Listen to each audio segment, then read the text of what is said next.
नमस्कार, मैं हूं खुशीलाल और आप देख रहे हैं न्यूज लाइन। दिन भर की खबरों को जानने से पहले नजर डालते हैं आज की सुर्खियों पर।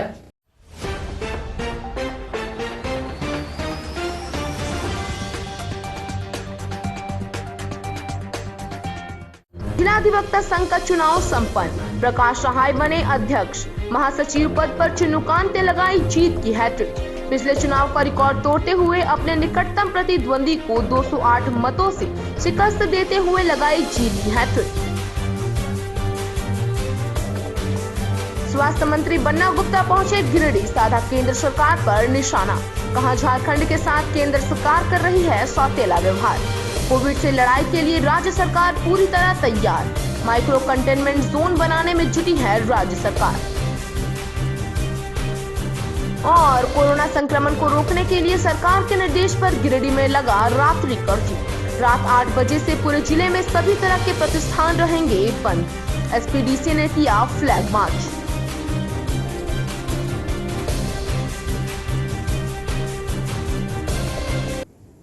अब खबरें विस्तार से। जिला अधिवक्ता संघ चुनाव के बाद मतों की गिनती शुक्रवार शाम को गहमा गहमी के बीच संपन्न हुआ। चुनाव में वरीय अधिवक्ता प्रकाश सहाय अध्यक्ष निर्वाचित हुए हैं। वहीं महासचिव पद पर जीत का हैट्रिक लगाते हुए चिन्नुकांत ने धमाकेदार अपनी उपस्थिति दर्ज कराई। चिन्नुकांत ने पिछले चुनाव का रिकॉर्ड तोड़ते हुए अपना निकटतम प्रतिद्वंदी को 208 मतों से शिकस्त देते हुए जीत दर्ज किया। जिला अधिवक्ता संघ चुनाव के बाद मतों की गिनती शुक्रवार शाम को गहमा गहमी के बीच संपन्न हुई। अध्यक्ष पद पर चुनाव लड़ रहे प्रकाश सहाय ने अपने निकटतम प्रतिद्वंदी निवर्तमान अध्यक्ष दुर्गा प्रसाद पांडे को 150 मतों से शिकस्त देते हुए जीत हासिल की। वहीं महासचिव के पद पर चिन्नुकांत ने हैट्रिक लगाते हुए अपने निकटतम प्रतिद्वंदी कामेश्वर प्रसाद यादव को 208 मतों से शिकस्त देते हुए धमाकेदार जीत दर्ज की। घोषित चुनाव परिणाम के अनुसार अध्यक्ष पद के उम्मीदवार प्रकाश सहाय को कुल 415 मत मिले। वहीं दूसरे नंबर पर रहे निवर्तमान अध्यक्ष दुर्गा प्रसाद पांडे को 265 और सुनील कुमार राय को मात्र 2 मत ही प्राप्त हुए हैं। वहीं अधिवक्ता संघ के महासचिव पद पर लगातार 3 बार चुनाव जीत चुके चिन्नुकांत को 403 मत हासिल हुए। वहीं निकटतम प्रतिद्वंदी कामेश्वर प्रसाद यादव को 195, विनय कुमार को 74, उमेश चंद्र त्रिवेदी को 8 और मितेश कुमार सराफ को महज 2 मत प्राप्त हुए। महासंघ के उपाध्यक्ष पद पर बाल गोविंद साहू 278 मत प्राप्त कर जीत हासिल किए। उन्होंने अपने निकटतम प्रतिद्वंदी नित्यानंद प्रसाद को 73 मतों से हराया। बाल गोविंद को 278 मत मिले। वहीं इस पद के दूसरे प्रत्याशी संजीवन कुमार सिन्हा को 135 और पारसनाथ प्रसाद सिंह को 50 मत प्राप्त हुए हैं। अधिवक्ता संघ के संयुक्त सचिव प्रशासनिक के पद पर दशरथ प्रसाद ने जीत हासिल की। दशरथ को कुल 322 मत मिले। वहीं निकटतम प्रतिद्वंदी पंचानंद मुनि को 299 मत हासिल हुए। संयुक्त सचिव लाइब्रेरी के पद पर शिवेंद्र कुमार सिन्हा 277 मत प्राप्त कर जीत हासिल की। उनके निकटतम प्रतिद्वंदी कामेश्वर प्रसाद नारायण देव को 270 मत हासिल हुए। वहीं सुनीता कुमारी को 110 और तरुण कंटी ठाकुर को मात्र 24 मत ही प्राप्त हुए। इसी प्रकार कोषाध्यक्ष के पद पर उदय शंकर सिन्हा को 228 मत पाकर अपने निकटतम प्रतिद्वंदी शिव कुमार गुप्ता को हराया। शिव को 217 मत मिले। वहीं निवर्तमान कोषाध्यक्ष मीरा कुमारी तीसरे स्थान पर रहीं। मीरा को 193 मत प्राप्त हुआ, जबकि विजय कुमार शाह को मात्र 37 मत से ही संतुष्ट रहना पड़ा। वहीं सहायक कोषाध्यक्ष में ज्योतिष कुमार सिन्हा विजय रहे। ज्योतिष को 314 मत प्राप्त हुए। वहीं उनके निकटतम प्रतिद्वंदी तुलसी प्रसाद महतो को 295 मत प्राप्त हुए। जिला अधिवक्ता संघ के कार्यकारिणी के पद पर चुनाव जीतने वालों में अमित सिन्हा, विशाल आनंद, चंदन कुमार सिन्हा, दिनेश कुमार राणा, उर्मिला शर्मा, विनोद कुमार यादव, शमशूल होदा और लोकेश कुमार शामिल हैं।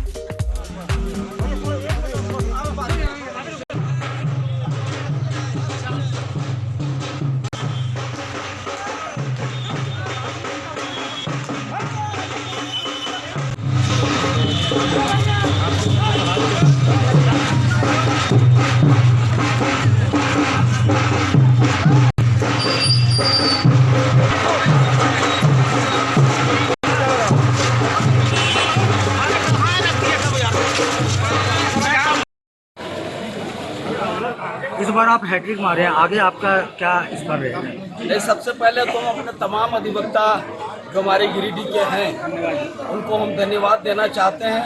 ये जीत और ये हैट्रिक चुन्नू कांत की नहीं है, ये उन तमाम 950 लोगों की जीत है जिन्होंने मेरा साथ दिया है, हमको सहयोग किया है, हमको आशीर्वाद दिया है।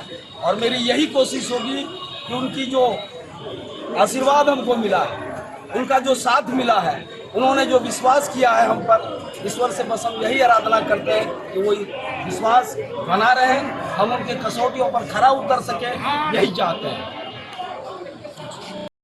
जिला के सभी अधिवक्ताओं को, चाहे हमारे वो जूनियर भाई हो, हमारे सीनियर हो, मैं सबको तहे दिल से धन्यवाद देता हूँ कि उन्होंने मुझे इस लायक समझा कि मैं बार का प्रतिनिधित्व कर सकूं। जैसा कि आप सब जानते हैं कि इस बार का गिरिडीह जिला बार एसोसिएशन का बहुत पुराना हिस्ट्री है। 1903 में इसकी स्थापना हुई थी और ये काफ़ी वर्ष पुराना बार है। तो मुझे इस बात की बहुत खुशी है कि मुझे एक बार पुनः सेवा करने का मौका हमारे मित्रों ने दिया है। मैं पूरी प्रयास करूंगा कि उनके जो सोच है, उनकी जिस कारण उन लोगों ने मुझे मत दिया है, वो मैं पूरा कर सकूं। जीत है। इस जीत का श्रेय मैं अपने अधिवक्ता संघ के सभी सम्मानित सदस्यों को देता हूं और उन्हें बहुत बहुत सहृदय बधाई देता हूं जिन्होंने मुझे छठी बार इस पद पर आसीन किया है। अपना बहुमूल्य मतदान करके मैं उनके प्रति आभार व्यक्त करता हूं। चुनकर आया हूँ और मैं सभी अधिवक्ताओं को धन्यवाद देना चाहूँगा और आभार व्यक्त करना चाहूँगा। ये हमारी जीत नहीं, उन सबों की जीत है। मैं पूरी प्रयास करता हूँ कि जितने अच्छे से अच्छे तरीकों से काम करके संघ के हित में और अधिवक्ताओं के हित में जो मैंने किया है वो उसी का परिणाम है। मैं आगे भी इससे और भी अच्छे तरीके से मैं काम करने का प्रयास करूँगा। अधिवक्ता संघ के सदस्य ने मुझे इस उम्मीद से भेजा है कि मैं पोस्ट को ठीक ढंग से पोस्ट वो सभी अधिवक्ताओं को मिल सके और इसमें मैं पारदर्शिता के साथ मैं तमाम जिला अधिवक्ता संघ के वरिष्ठतम एवं युवा साथियों को सबसे पहले मैं हार्दिक अभिनंदन और स्वागत करता हूं। आज चुनाव जिला अधिवक्ता संघ में संयुक्त सचिव प्रशासन के पद पर मैं तीसरी बार काफ़ी मतों से मुझे विजय बनाने का कार्य किए हैं।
लिए आपने आज वीजा हासिल किया, क्या क्या रहेगा मुद्दा आपका? हाँ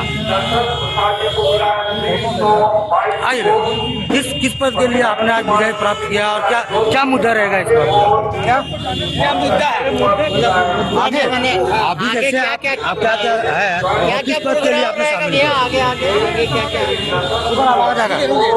क्या कोरोना संक्रमण को रोकने के लिए सरकार के निर्देश पर गुरुवार की रात 8 बजे से पूरे जिले में सभी तरह के प्रतिष्ठान बंद कर दिया गया है। शाम 7:30 बजे से ही प्रशासन ने जगह जगह फ्लैग मार्च कर लोगों से प्रतिष्ठान बंद करने की अपील की।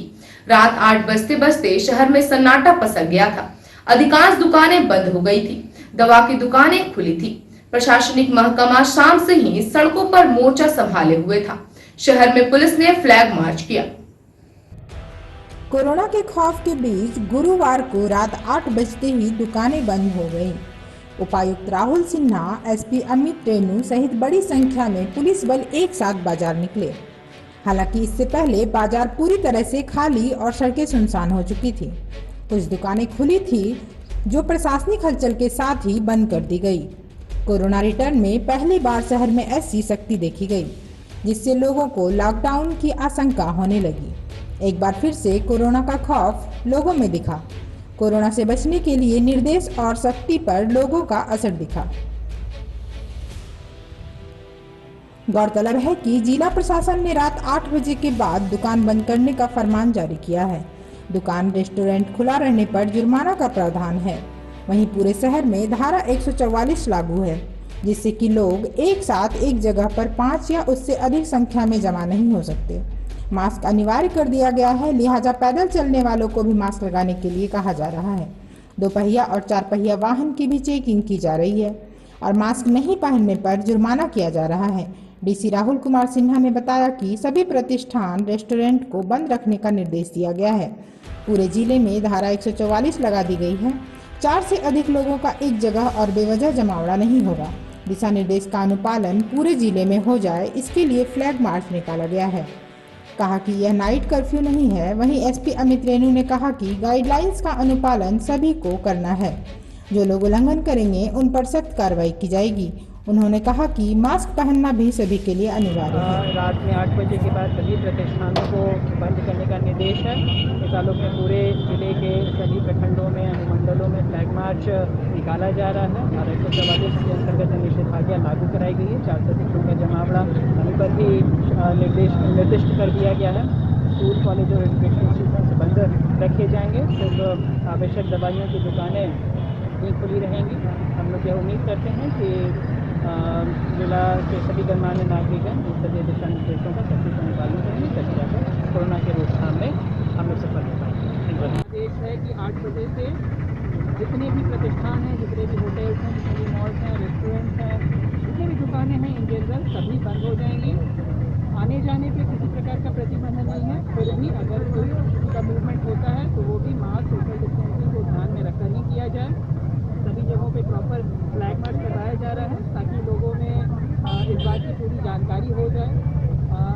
DPRO के माध्यम से हर एक लोकेशन पर माइकिंग की व्यवस्था की गई है और विस्तार पूर्वक जो एग्जैक्ट डायरेक्शंस हैं उसको अनाउंस किया जा रहा है। और अगर कोई पूछना चाहें तो जिला स्थित कंट्रोल रूम में भी एक जानकारी को उपलब्ध करा दी जा सकती है। नियमित रूप से मीडिया को ब्रीफिंग कराई जा रही है और इन सभी प्रावधानों का उचित प्रकार का पालन हो जाए, ऐसी हम अपेक्षा रखते हैं। जिला के सभी गणमान्य नागरिकजनों से हमारा अनुरोध है कि सरकार के द्वारा दिए गए सभी दिशा निर्देशों का सख्ती से पालन करें, तभी जाके कोरोना के इस फैलाव को हम लोग रोक पाएंगे। जगह जा सकते हैं, दवा की दुकानें खुली रहेंगी।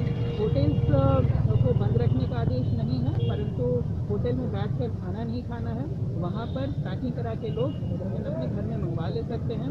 इसके अतिरिक्त जो इमरजेंसी सर्विसेज हैं, जैसे कि fire ambulance, fire brigade, ambulance, law and order से संबंधित और वो कार्यालय जो 24 घंटे क्रियाशील रहते हैं, वह सब नाइट कर्फ्यू के पर्व से बाहर। और हमारे साथ जो दिशा निर्देश सरकार के द्वारा दिया गया है कोविड को फैलने के जो चीज़ें आई हैं सामने, इसको लेकर के उसका अनुपालन करें जिला प्रशासन की ओर से हमारी ओर से एक जो संयुक्त आदेश जारी किया गया है उसमें क्लियर कट बताया गया है कि कौन कौन सी एक्टिविटीज़ परमिटेड हैं, कौन सी एक्टिविटीज़ परमिटेड नहीं है।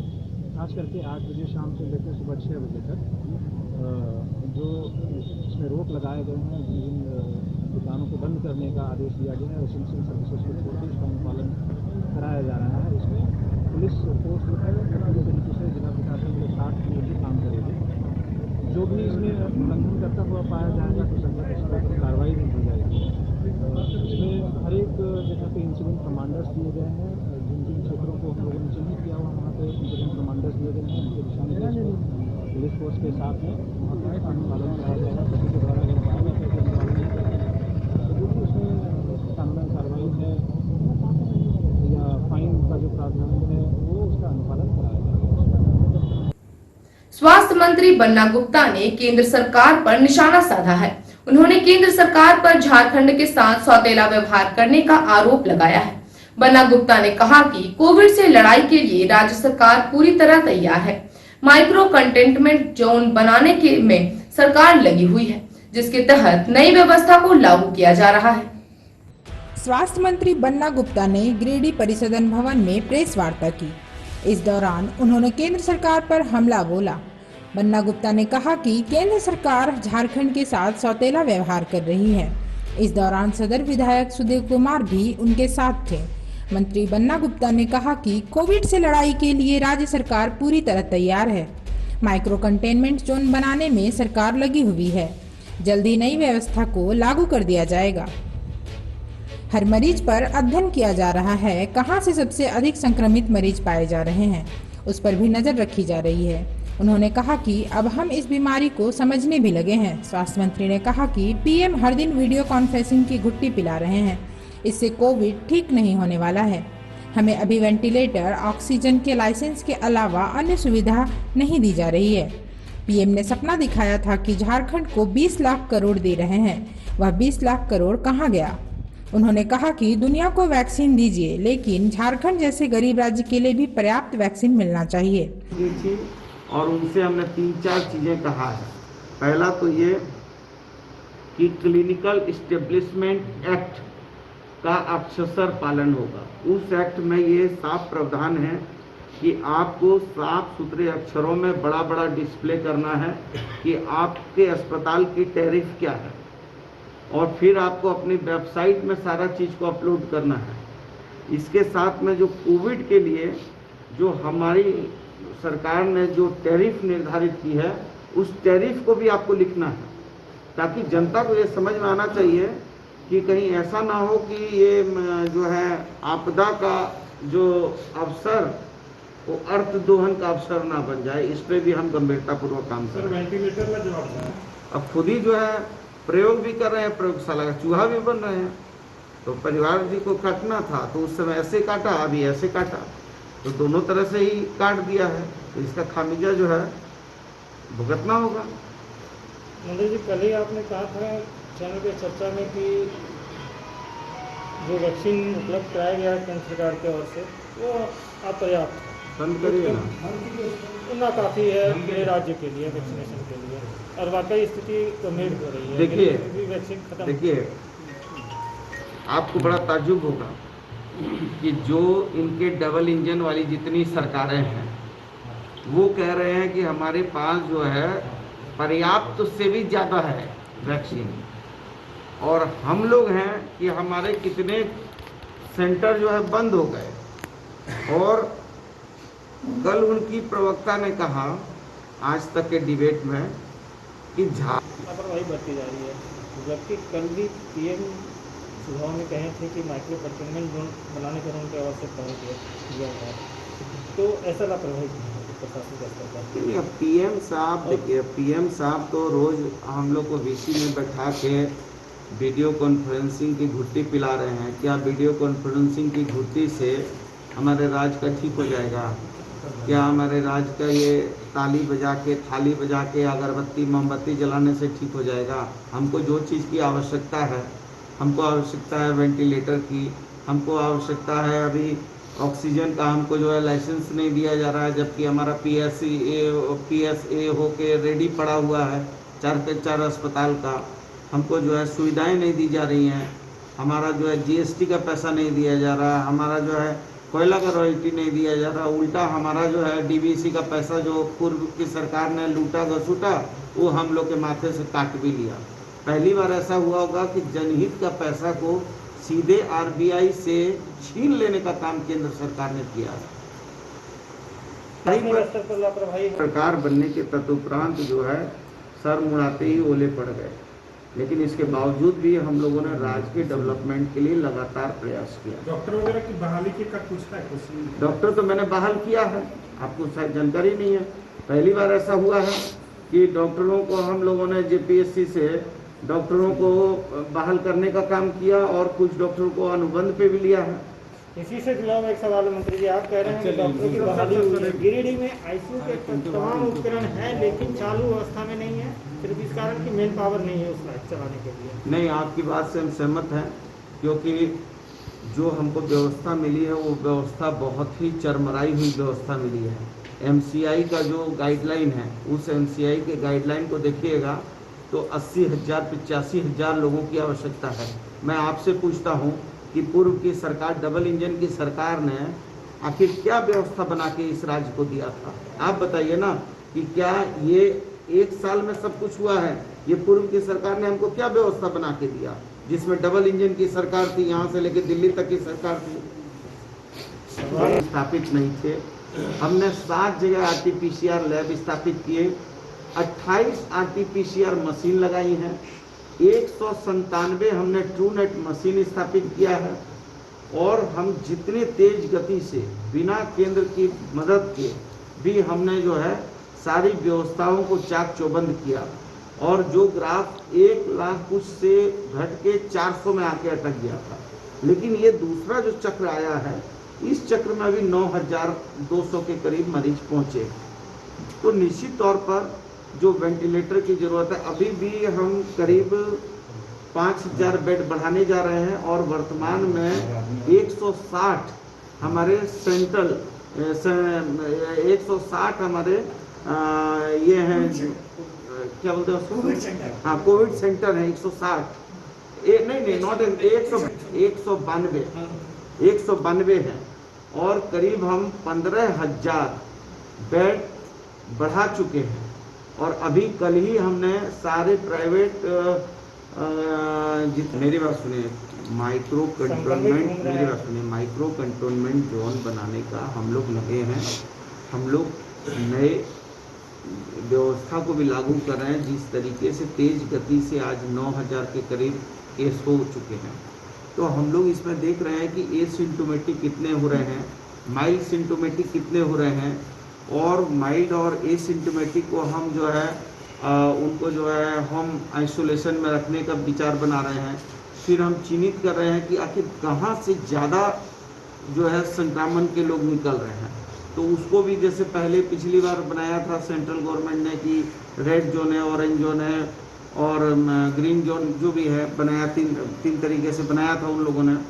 तो हम लोग भी चिन्हित कर रहे हैं, और यदि कहीं कोई कमी खामी हो रही है तो हम लोग लगातार प्रयास, लेकिन हम लोग निश्चित तौर पर पूर्व से वर्तमान में हम इस बीमारी को थोड़ा समझने लगे हैं, जानने लगे हैं, और इसके क्या रिपरकेशन होंगे, क्या इसका परेशानी होगी, वो सारी चीज़ों को हम बहुत मजबूती के साथ कर रहे हैं, और आपको बहुत जल्दी दिखेगा कि किस तरीके से हम समाधान करेंगे। हम लोग ने 560 तो पिछले बार ये किया, और अभी हम लोग और आगे जो है वेंटिलेटर जो है क्रैक करने जा रहे हैं। 560 वेंटिलेटर तो बीच में कर चुके हैं हम लोग, ठीक है, और हम लोग उसको करने जा रहे हैं, अपग्रेड करने जा रहे हैं। आईसीयू कितना बड़ा है? आईसीयू अब एग्जैक्ट आपको मैं नहीं बता सकता हूँ। गिरिडीह जिले में यहाँ एक भी आईसीयू चालू नहीं। मैंने गिरिडीह में पिछले बार भी जो डीसी थे उनको ये निर्देश दिया था कि रात को दवाई की समस्या लोगों ने बताई थी मुझे, तो मैंने वो निर्देश दिया था, और शायद संभवतः दवाई बिक्री चालू हो गई है। ठीक है, आप इस चीज़ को भी देखिए कि हम जब आए थे तो हमने निर्देश दिया, और हम बहुत जल्दी धनबाद के लिए, अभी धनबाद में तुरंत जो है अभी 8.5 करोड़ रुपया हमने सदर अस्पताल के लिए फिर से दिया है, ताकि तेज गति में काम कर रहे हैं अब। लेकिन देखिए, अब कोरोना का काल है और स्वाभाविक रूप से इस काल में बहुत सारी चीज़ों को आप देख के भी नहीं करने पाए, क्योंकि जब किसी के घर में आग लगती है तो आदमी पहले बच्चा परिवार को बचाता है। महारत हासिल किए हैं, लेकिन ये प्रयोग झारखंड में नहीं चलेगा, क्योंकि झारखंड के लोग बिकाऊ नहीं हैं, झारखंड के लोग टिकाऊ हैं। और झारखंड अपनी अस्मिता, अपने मान सम्मान और वचनबद्धता के कारण जाना जाता है, तो इसलिए ये प्रयोग नहीं होंगे। लेकिन चूँकि जब उपचुनाव हुए हैं तब इन्होंने अपने अपने तरीके से उपचुनाव को प्रभावित करने के लिए सरकार 10 दिन में गिर जाएगी, 20 दिन में गिर जाएगी, फला दिन गिर जाएगी, दोनों हम लोग उपचुनाव जीत रहे हैं, दोनों उपचुनाव में जनता ने इनको टाइट फिक्स कर दिया और ये भी चुनाव हम जीतेंगे। और ये सरकार पूरी तरीके से जनता के लिए, जनता के द्वारा शासन सुनिश्चित करने के लिए आगे बढ़ रही है।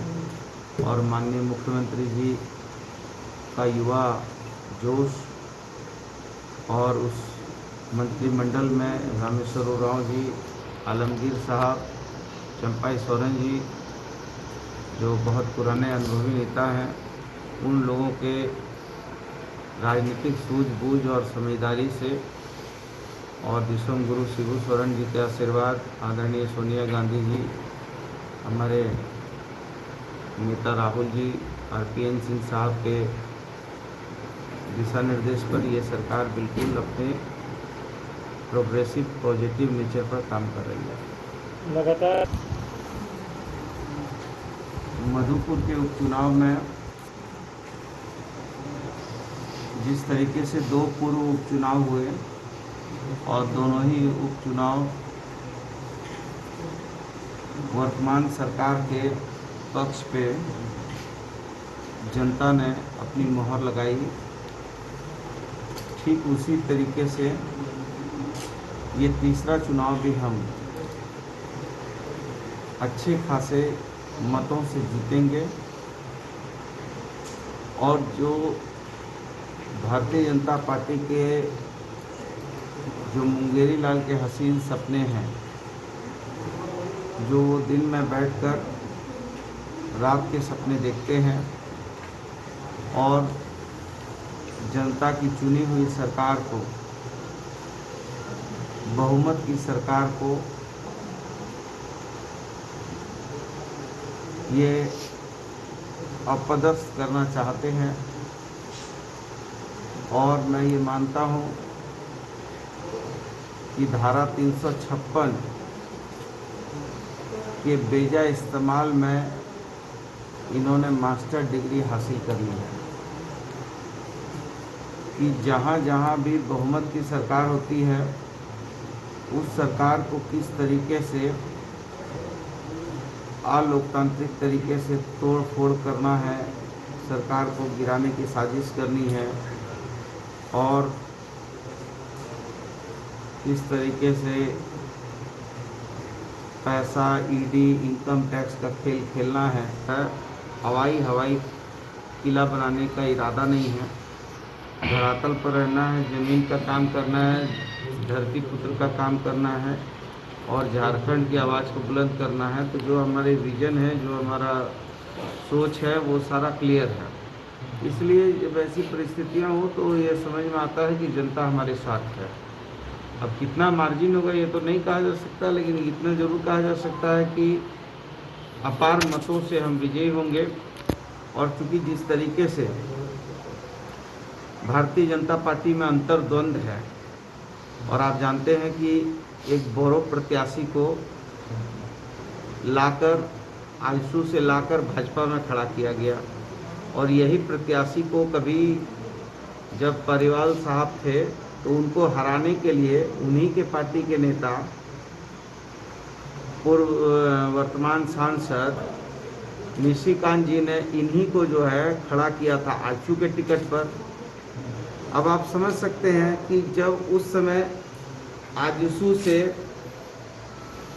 वर्तमान भाजपा प्रत्याशी को किसने खड़ा किया था और वर्तमान प्रत्याशी किसके आदमी है। उस समय राज परिवार जी को हराना था, इसलिए अपने निजी व्यक्ति को खड़ा किया आजसू से। अब जो है राज परिवार जी का टिकट काटना है, तो इसलिए इनको जो है आजसू से लाके भाजपा से टिकट दे दिया है। तो ये विशुद्ध रूप से इसमें भारतीय जनता पार्टी में बहुत अंतर्कलह है, अंतर्द्वंद है और इसका मेजर प्रभाव, क्योंकि भारतीय जनता पार्टी की जो नीतियां हैं वो अब नीतियां और उनके जो कार्य करने के तौर तरीके हैं वो अब जो है अपने ही कुनबा में धीरे धीरे समा रहे हैं। पहले तो वो विषाक्त माहौल दूसरे लोगों से करते कर रहा है, उनको यही नहीं मालूम है आंकड़े कि जो है वेस्टेज जो है वो वेस्टेज सबसे ज़्यादा वेस्टेज करने वाला राज्य कोई है तो उनका भारतीय जनता पार्टी का राज्य है, जिसमें यूपी 9 कुछ का नुकसान किया है यूपी ने। आपको फिर जो है हमारा तो वेस्टेज का रेशियो है 3.1 का, इनके जो है वेस्टेज का रेशियो जो है आप देख लीजिए, कर्नाटक है वहाँ 5 पॉइंट कितना है, पूरे देश का 6.4 है। तो आप ये समझ सकते हैं कि चूंकि अब सामान ज़्यादा भेज दीजिएगा तो स्वाभाविक है। और प्रधानमंत्री जी ऐसे तो हर चुनाव में बोलते ही हैं कि हर चुनाव में एक नारा है पाकिस्तान, लेकिन हमको ये समझ में नहीं आता कि चुनाव में नारा देते हैं पाकिस्तान और 45 लाख वैक्सीन का डोज भेज दिए पाकिस्तान, 30 लाख के आसपास शायद भेजा है अफगानिस्तान, सारे देशों को बांट रहे हैं।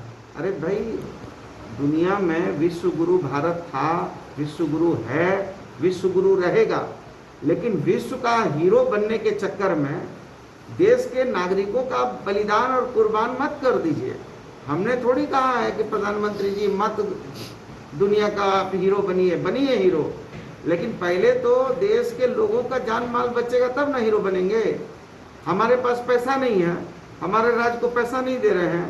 10,000 करोड़ रुपया दे दिया है भूटान को, 15,000 करोड़ रुपया दे दिया बांग्लादेश को, 49,000 करोड़ रुपया नेपाल और अफगानिस्तान को दे दिया, 5,000 करोड़ रुपया जो है उन्होंने अभी एडवर्टाइजमेंट में खर्चा कर दिया, 30 करोड़ रुपया उनकी व्यक्तिगत सुरक्षा में खर्चा है, 100 करोड़ रुपया तो ट्रंप जो आए थे नमस्ते ट्रंप करने में खर्चा कर दिया, और जो है कि क्या बोलते हैं 350 करोड़ का भाजपा का कार्यालय बन गया।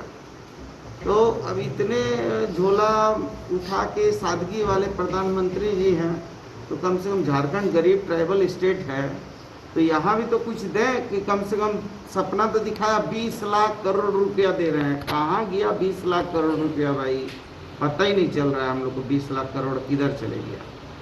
खाली कागज में आए और कागज में चले गए। तो इसलिए हम लोगों का ये है कि भाई आप दुनिया को बांटिए, लेकिन कम से कम झारखंड गरीब स्टेट है, हमको 2 लाख दे रहे हैं बड़ी मुश्किल से। और आदरणीय हर्षवर्धन जी ने कहा कि 15 दिन का एडवांस प्लानिंग भेज दीजिए। 15 दिन का एडवांस प्लानिंग भेजे, वो कितना समय हो गया, लेकिन अब कह रहे हैं 5 दिन का एडवांस प्लानिंग भेजिए, 6 दिन का भेजिए, हर 2-3 दिन में एक SOS बदली हो जा रहा है। तो कहने का अभिप्राय है कि कहीं ना कहीं भारतीय जनता पार्टी सौतेला व्यवहार कर रही है, ऊँट के मुंह में जीरा वाली कहावत को चरितार्थ कर रही है। और पता नहीं इनके सांसदों को, हमसे तो चलिए राजनीतिक बैर हो सकता है, राजनीतिक मतांतर हो सकता है, लेकिन झारखंड की जनता से क्यों ये राजनीतिक मतांतर कर रहे हैं? क्यों नहीं एक भी सांसद जो है इनका, एक भी सांसद, एक भी विधायक क्यों नहीं जाके प्रतिनिधिमंडल जाके मिलता है और जाके मिल के इनकी जो केंद्र की सरकार है उस पर दबाव बनाना चाहिए कि झारखंड के लोगों को, अभी वर्तमान में ही 83 लाख लोग हैं, तो 83 लाख इंटू 2 मतलब कम से कम 1,60,00,000 से ज़्यादा वैक्सीन की ज़रूरत है। तो हम तो वैक्सीन देने के लिए जगह जगह सेंटर हमारा बंद हो जा रहा है, क्या करेंगे? लेकिन दूसरे लोग बोल रहे हैं नहीं कमी नहीं है, कमी नहीं है। एक सवाल गांवा के साथ पंचायत में भाकपा माले की एक बैठक संपन्न हुई। बैठक में पूर्व विधायक राजकुमार यादव समेत पार्टी के कई कार्यकर्ता उपस्थित हुए। गांवा प्रखंड के साख पंचायत भवन के समक्ष भाकपा माले का पंचायत स्तरीय बैठक संपन्न हुई। बैठक की अध्यक्षता दुखन साहा ने किया, जबकि कार्यक्रम में मुख्य रूप से धनवार के पूर्व विधायक राजकुमार यादव उपस्थित हुए। बैठक में पार्टी की मजबूती के साथ पुराने सदस्यों की रिन्यूअल की गई। पार्टी के विस्तार सदस्यता अभियान में तेजी लाने के साथ प्रखंड सम्मेलन की तैयारी को लेकर चर्चा की गई। पूर्व विधायक राजकुमार यादव ने भाजपा सरकार पर प्रहार करते हुए कहा कि पेट्रोल, डीजल और गैस की बढ़ती कीमतों ने आम जनता का जीवन मुश्किल कर दिया है। कम होती आमदनी, जाती हुई नौकरियां और डूबती अर्थव्यवस्था के दौर में लोग जीवन यापन के लिए संघर्ष कर रहे हैं। आंदोलन के दौरान 400 से अधिक किसानों ने अपनी जान गंवाई है। आज साख पंचायत के ग्राम साख में, ग्राम पंचायत भवन साख में दुखन साहब की अध्यक्षता में यहाँ पार्टी सदस्यों का नवीकरण और भर्तीकरण किया गया है। और आज साख में एक साख ब्रांच कमेटी का भी निर्माण किया गया है। और हम लोग पूरे पंचायत में 100 पार्टी सदस्य बनाने का निर्णय यहाँ के साथियों ने लिया है। आज आप देख रहे हैं कि देश के अंदर में जब से मोदी सरकार आया है, पूरे देश में एक हाहाकार मचा हुआ है। चाहे वो महंगाई से लेकर के देखें, भ्रष्टाचार से लेकर रोजगार हो, ये तमाम मुद्दों पर मोदी सरकार बिल्कुल विफल रही है। आज महंगाई जो इस आसमान छू रही है, पेट्रोल हो, डीजल हो, गैस सिलेंडर हो, ये जीवन की जो आवश्यक और उपयोगी चीज़ें हैं, इतना आसमान छू लिया है जो आम आदमी के बुत्ते की बात नहीं रही। दूसरी तरफ आप देख रहे हैं कि मोदी सरकार ने कृषि बिल, जो तीनों बिल लाया है, वो किसानों के हित में नहीं है। और 4 माह से किसान लड़ रहे हैं, लेकिन मोदी सरकार पूंजीपतियों के दबाव में ये कानून वापस नहीं ले रही है। इसलिए देश के किसान लगातार संघर्ष कर रही है। और तीसरा है कि बिजली बिल में जो लोगों को मनमाने तरीके से बिजली विभाग के द्वारा जो बिल भेजा गया है, लोग बिजली जलाए भी नहीं, जहाँ खुट्टा खंबा भी नहीं पहुँचा है। ये तमाम ऐसे मुद्दे हैं जिसको लेकर ने पार्टी में विचार विमर्श हुआ है। और हम लोग गाँवा प्रखंड सम्मेलन के बाद गाँवा बिजली विभाग के खिलाफ और यहाँ पर जो भी जनता के मुद्दे हैं, और एक सबसे बड़ा मुद्दा इस क्षेत्र में है ढिबरा और मायका, जो प्रशासन के द्वारा अवैध के नाम पर बंद कर दिया जा रहा है। हम कह रहे हैं कि केंद्र में मोदी सरकार है, कि मोदी सरकार कानून बनाती है, हम समझते हैं कि मायका को भी वैध किया जाए कानून बना करके, और यहाँ के रोजगार नहीं छीना जाए। लगातार जो है जंगल विभाग के द्वारा डोजरिंग करना या मान लिया जा करके अवैध रूप से पकड़ना, तो हम समझते हैं हेमंत सरकार को भी इस पर निर्णय लेकर के, और गाँवा, तितरी, देवरी, ये जो है सो लाखों परिवार ये मायका और ढिबरा पर आधारित है, इस रोजगार को पुनः चालू किया जाए। और नहीं तो हजारों मजदूरों को लेकर के भाकपा वाले फिर से आंदोलन तेज करें। आज का यह अंक आपको कैसा लगा? आप अपनी सुझाव व राय इस नंबर पर दे सकते हैं। साथ ही ताजा तरीन खबरों के लिए आप न्यूज़9 के वेबसाइट, फेसबुक, ट्विटर, पोर्टल व इंस्टाग्राम को फॉलो कर सकते हैं। अब दीजिए पूरी टीम को इजाजत। नमस्कार।